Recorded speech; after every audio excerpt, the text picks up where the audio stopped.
सीधा कर्म लिखेंगे नहीं। हे मनुष्य 100 वर्ष तक जीने की तमन्ना कर। ये कौन बताता है? परमात्मा कहता है, हे मनुष्य तू 100 वर्ष तक जीने की तमन्ना कर, और वो भी कैसे? कर्म करते हुए, निठल्ला नहीं।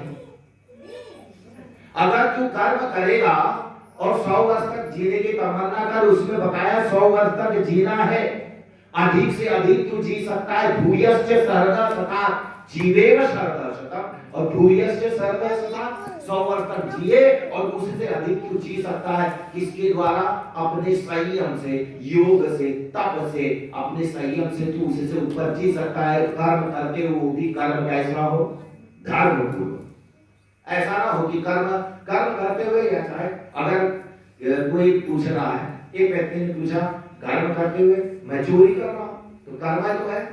अरे भैया कर्म कौन सा? धर्म पूर्वक कर्म। क्या धर्म है?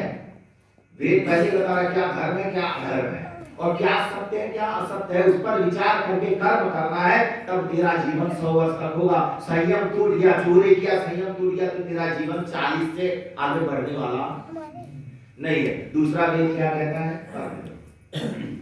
पहला ज्ञान है, ज्ञान हासिल करो, उसके बाद कर्म करो। पहला ज्ञान है, फिर कर्म है। जब ज्ञान होगा कि मुझे इस रास्ते पर जाने का पता चलेगा, कि ये ज्ञान बताएगा कि कौन सा रास्ता है, ये ज्ञान है। अगर उस रास्ते पर अगर किसी ने बताया यही रास्ता आपको सीधा ले जाएगा, कहां पर? अम्बेडकर नगर, सीधा चले जाइए। अगर ये ज्ञान बता के उसके अनुसार चलना शुरू कर दिए, तो ये क्या हो गया? बोलिए, जल्दी बोलिए। अच्छा, और उसके बाद साम वेद आता है। तीसरा वेद कौन सा है? साम वेद। यह ज्ञान गायन विद्या है, लेकिन साम वेद उपासना का वेद है। उपासना, उप माने सभी, आसन माने बैठना। जब हमने वेद ज्ञान हासिल किया, कर्म किया, कर्म के अनुसार उस पर चल पड़े, उसके अनुसार कर्म किया, कर्म के अनुसार हमने चलना प्रारंभ कर दिया। वेद बता दिया मनुष्य का कर्तव्य क्या है, और कर्तव्य यही है कि मनुष्यता को प्राप्त करे। मनुष्यता धर्म है, मानवता। उस मानवता को हासिल करते हुए अपने जीवन को संवारने का प्रयास करे, और प्रातः काल उठ करके उस परम पिता परमात्मा का चिंतन करते हुए अपने जीवन को उत्तम गति मिलेगा। ये क्या है? तीसरा वेद बताता है उपासना। क्या है? उपासना, तीसरा। और फिर चौथा वेद क्या है? अथर्ववेद। अथर्ववेद क्या है? विज्ञान कांड है। क्या है? विज्ञान कांड है। अच्छा, विज्ञान का मतलब क्या होता है? जिसको मालूम हो वो एक हाथ ऊंचा करे, और जिसको नहीं मालूम हो दोनों हाथ ऊंचा कर ले कि मुझे नहीं मालूम, और जिसको मालूम हो एक हाथ ऊंचा करे। बोले विज्ञान का मतलब क्या है? जल्दी बोलिए। विशेष ज्ञान। और बहुत बढ़िया, बहुत सुंदर, ताली बजाइए। बहुत, जिसमें विशेष ज्ञान हो। और बहुत से लोग तो ऐसे ही बोलते थे। मैं एक जगह पे गया, अभी पटना में, बिहार में विवाह कराने, तो एक डॉक्टर बैठे थे, उनका विवाह हो रहा था। उनका मैं संकल्प विवाह कराते हो, तो मैंने उसका व्याख्या करना शुरू कर दिया। उसी में मैंने बोल दिया कि अच्छा ये वेद है, वेद में ऐसे ऐसे बड़े विज्ञान माने जानते हो। तो जिसके साथ विवाह हो रहा था, उस वधू जो थी बैठी हुई थी, वो कहे कि हाँ जल्दी से साइंस, तो वो ऐसे कर, उसने ऐसे किया, नहीं ये नहीं होगा, उसको पता ये नहीं होगा, क्योंकि हर बात में जब आ रहा था मैं काट देता, वो ऐसे किया, तो ऐसे देखिए, मैं समझ गया। मैंने कहा विज्ञान माने क्या है? तो साइंस बोले तो नहीं होगा। मैंने कहा विज्ञान माने साइंस नहीं होता है, जिसमें विशेष रूप से ज्ञान हो, उसको क्या कहते हैं? विशेष रूप से ज्ञान। अच्छा, वेद में विज्ञान है, विशेष रूप से ज्ञान है, वेद विज्ञान का कांड है। अच्छा, वेद में विमान बनाने का भी तरीका है। अच्छा, विमान का आविष्कार किसने किया था? जिसको मालूम है वो एक हाथ ऊंचा करे, और नहीं मालूम है दो कर दे, कोई भी करे। विमान का आविष्कार किसने किया था? कोई मालूम है? स्टूडेंट हो तो वो भी बता सकता है। बहुत सुंदर, ताली बजाइए। इन्होंने क्या कहा? विमान का आविष्कार किसने किया? राइट ब्रदर्स ने। अगर राइट ब्रदर्स ने विमान का आविष्कार किया, आपको पता है इसके 8 साल पहले विमान का आविष्कार सीखकर बापू तलपदे ने उड़ा दिया था। और वो जब उड़ाया तो 1000 फीट उड़ा, फिर नीचे आ गया। और वो फिर कब?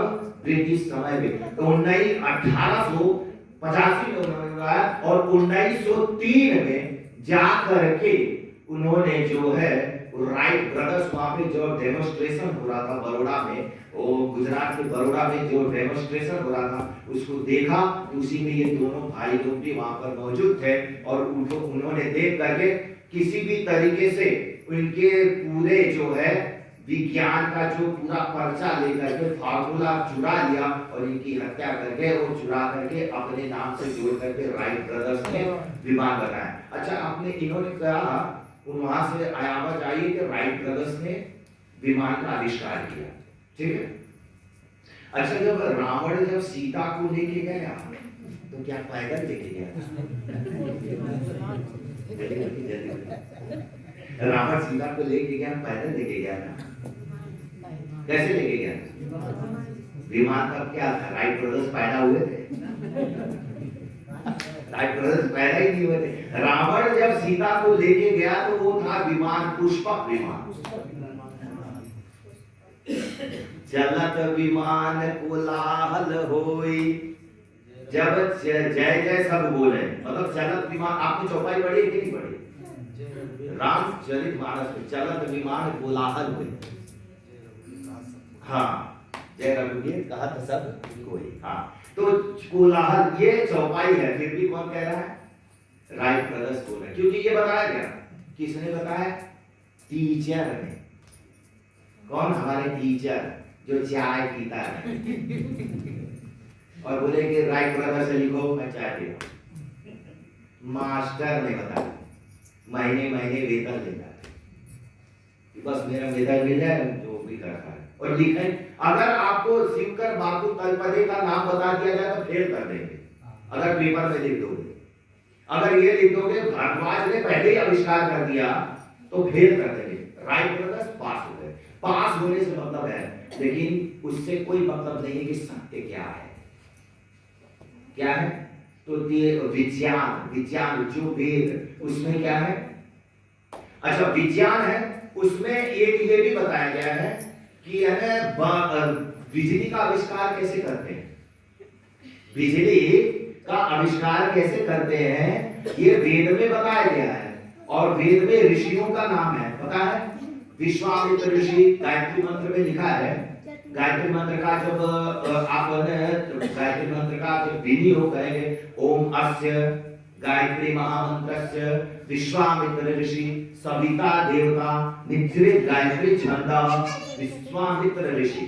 तो लोगों ने सोचा कि विश्वामित्र ने इसको लिखा, लेकिन जैसे वेद में सूर्य बल्ब बनाने का, बिजली बनाने का तरीका बताया गया है, तो वेद उसको पढ़ने के बाद उस सूर्य से उसने बिजली बना दिया, उसने खोज किया, उस ऋषि का नाम उसके अंदर में जोड़ दिया। इसलिए क्या है? ऐसा नाम आता है। जैसे विश्वामित्र ऋषि विश्वामित्र ने उस गायत्री मंत्र पर खोज किया, खोज करके उस ऊंचे स्तर को प्राप्त किया, इसलिए उसका नाम विश्वामित्र। एक विश्वामित्र का मतलब क्या होता है? अगर जो गायत्री मंत्र का जाप करेगा तो विश्वामित्र सबका मित्र हो जाएगा। क्या हो जाएगा? सब उसके मित्र हो जाएंगे, सब उससे प्रेम करने लगेंगे। एक ये भी है, ठीक है।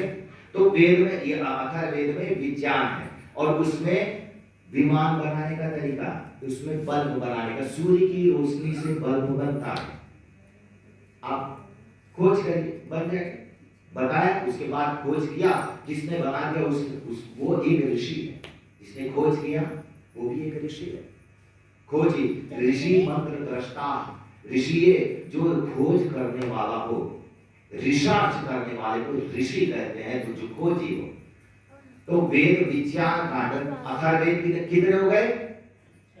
4 वेद हो गए। 4 वेद में से एक, इसी में से और 4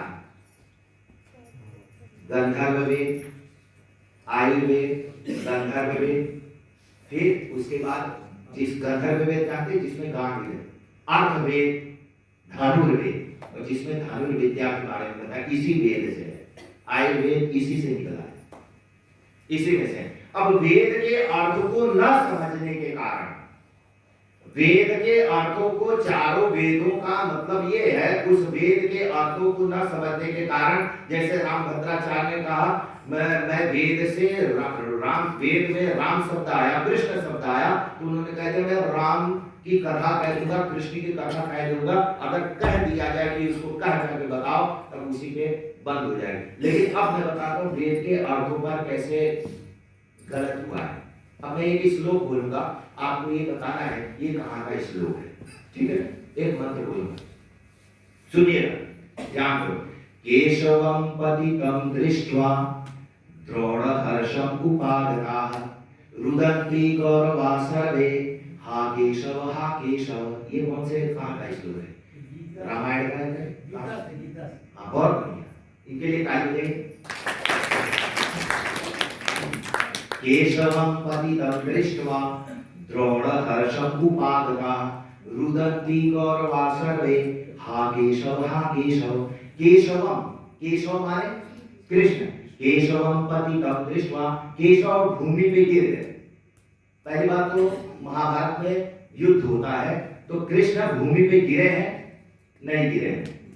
कैसे यहां बोल दिया? नहीं गिरे। कृष्ण भूमि पे गिरे हैं? नहीं गिरे। अच्छा, मान लीजिए गिर गए, केशवम पतितं दृष्ट्वा, कृष्ण भूमि पे गिर गए, द्रोणहर्षम् उपागता, अगर द्रोणाचार्य हंस रहे हैं, अच्छा ये हो सकता है? अगर कृष्ण गिरेंगे तो द्रोणाचार्य को खुशी होगी कि दुखी हो गए? दुख हो गए। रुदन्ति कौरवा सर्वे, अब कौरव लोग रो रहे हैं, उनको रोना आएगा कि हंसी आएगी? ये उल्टा हो रहा है कि नहीं? रुदन्ति कौरवा सर्वे हा केशव हा केशव, वो कह रहे हैं हा केशव, ये कैसे गिर गए? अच्छा, ये श्लोक इसमें जो अर्थ मिलाया गया गलत है? गलत है। केशव यानी कृष्ण भूमि पे गिरे नहीं, महाभारत में ऐसा हुआ है? नहीं हुआ। कृष्ण भूमि पे नहीं गिरे हैं। अगर कृष्ण भूमि पे गिर जाते तो द्रोणाचार्य हंसते? नहीं हंसते, वो तो रोते कि ऐसा कैसे हो गया। अगर मर जाते तो वो तो रोते, और अगर वो मर जाते तो कौरव लोग रोते कि हंसते? हंसते। लेकिन इसके अर्थ को कैसे कर दिया गया, अब सुनिएगा। अब इसी में है, जैसे उन्होंने कहा ना कि राम का कथा में कह दूंगा वेद से। अब देखिए, केशव, केशव का अर्थ क्या होता है वेद में? का सुख नाम पठितम, का सुख नाम पठितम, का सुख को भी कहते हैं। क माने जल, क माने परमात्मा, क माने सुख। कस्मै देवाय हविषा विधेम, कस्मै देवाय हविषा विधेम, जब आता है ना हम लोग जो बोलते हैं, क्या बोलते हैं? कस्मै देवाय हविषा विधेम आता है। अच्छा, इसको न जानने के कारण हमारे जो सबसे पहले प्रधानमंत्री हुए, जिसका नाम था कौन थे सबसे पहले प्रधानमंत्री? जवाहरलाल नेहरू। उन्होंने कहा कि अपने डिस्कवरी ऑफ इंडिया में लिख दिया कि आर्य लोगों को तो पता ही नहीं था कि ये कस्मै देवाय हविषा विधेम, हम किसकी उपासना करें, हम किसकी उपासना करें, बार बार लिखते थे, इनको पता ही नहीं था। लेकिन यहाँ पर उनको पता ही नहीं था। जिस विषय में ना मालूम हो उस विषय में कभी भी लिखना नहीं चाहिए, नहीं मालूम हो तो नहीं लिखना चाहिए। उनको पता ही नहीं था, अगर पता होता तो ऐसा नहीं लिखते। लेकिन संस्कृत क्या कहता? कस्मै देवाय हविषा विधेम, का माने मैं, का माने सुख, का माने परमात्मा, का माने जल। तो यानी मैं उस सुख स्वरूप परमात्मा की उपासना करूं। क्या काम है? मैं उस सुख स्वरूप परमात्मा की उपासना करूं। मैं किसकी उपासना करूं ऐसा नहीं। तो ठीक इधर का माने क्या होता है?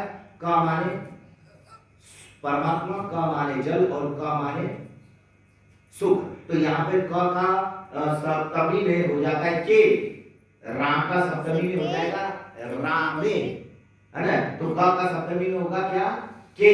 तो के, केशव, के माने, क माने जल, जल को सौ में देख करके, अब सुनिएगा, जल को सब में, पानी में, सौ को जल में देख करके, यानी पानी में वो सौ माने जानते क्या होता है? मरे हुए जीव मुर्दे को देख करके, जल में सौ को देख करके, द्रोणा हर्षम उपागता। द्रोण कहते हैं कौवे को, किसको कहते हैं? कौवा। द्रोणा हर्षम उपागता, कौवा हंसने लगा। रुदंती कौरवा सर्वे, कौरव कहते हैं श्रृंगार को, मतलब सियार। जब रुदंती कौरव हंस मतलब सियार श्रृंगार रोने लगे, हा केशव, यानी जल में सौ बह गया, जल में सौ बह गया। अब जल में तो हम कूद नहीं सकते, और कौवा हंसने लगा तो मैं उड़ करके उसको नोच लूंगा। बोले ये अर्थ है? बोलिए जल्दी बोलिए, बोलो सही अर्थ है कि नहीं है? अरे हाँ बोलिए भाई, क्यों होगा? सही अर्थ है, यही अर्थ बचेगा। क्योंकि इसी को, अब इसको न समझने के कारण क्या हो रहा है? गलत हो रहा है। जैसे मैंने बताया अश्व माने क्या होता है? बहुत बढ़िया, बजाइए ताली।